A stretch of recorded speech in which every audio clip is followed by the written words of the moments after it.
పోరాడదాం 25,000 చెల్లించేంత వరకు పోరాడదాం 25,000 చెల్లించేంత వరకు కనీస వేతనం 26,000 పోరాడదాం కనీస వేతనం చెల్లించేంత వరకు కార్మికులకు పరిష్కరించాలి కార్మికుల సమస్యలు చెల్లించాలి కనీస వేతనం చెల్లించాలి కనీస వేతనం చెల్లించాలి.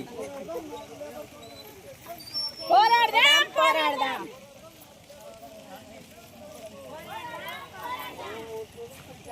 కార్మికుల ఐక్యత చెల్లించాలి కార్మికులకు కనీస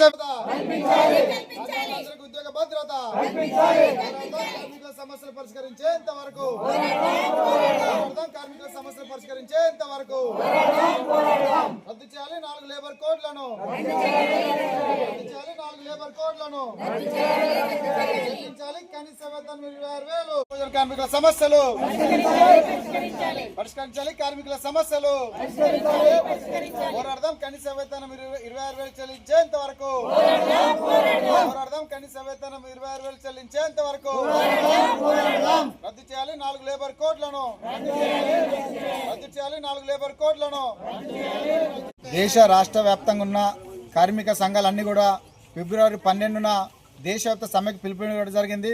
దాంట్లో భాగంగా ఈరోజు జూలపల్లి మండల కేంద్రం దగ్గర మండల తహసీల్దార్ కార్యాలయం దగ్గర ఆశా వర్కర్లు, అంగన్వాడీ కార్మికులు, హమాలి కార్మికులు, గ్రామ పంచాయతీ కార్మికులు అందరూ కూడా ఈరోజు ఎంఆర్ఓ గారిని కలవడం జరిగింది.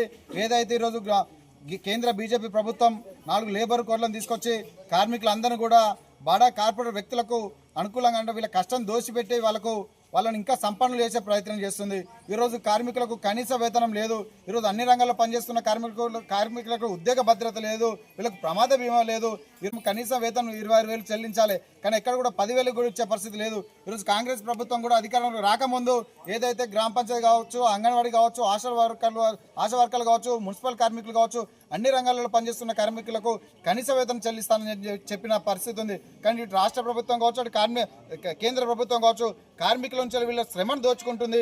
వీళ్ళ శ్రమ నుంచి వచ్చే ఆదాయంతో ఈరోజు ప్రభుత్వం నడిపిస్తున్న పరిస్థితి ఉంది. కానీ వీళ్ళ సమస్యలు ఎక్కడ కూడా పరిష్కరించే పరిస్థితి లేదు. ఈరోజు కేంద్ర బీజేపీ ప్రభుత్వం కార్మికులను ఉద్దేశించి కానీ కార్మికుల కోసం కానీ ఎక్కడ కూడా పనిచేస్తున్న పరిస్థితి కనబడట్లేదు. మొత్తం కూడా చూసుకున్నట్టయితే ఎక్కడ ఏ రంగంలో పనిచేస్తున్న కార్మికులను కూడా వాళ్ళు నడ్డి వీర్చి వాళ్ళకి ఇబ్బందులకు గురి చేసి బడా కార్పొరేట్ వ్యక్తులకు అనుకూలంగానే ఈ చట్టాలను చేస్తున్నది. ఈ చట్టాల వల్ల కార్మికులు అందరూ కూడా నష్టపోయే పరిస్థితి ఉంది. దాంట్లో భాగంగానే ఈరోజు జూలపల్లి మండల కేంద్రంలో పెద్ద ఎత్తున కూడా ధర్నా కార్యక్రమం చేయడం జరిగింది.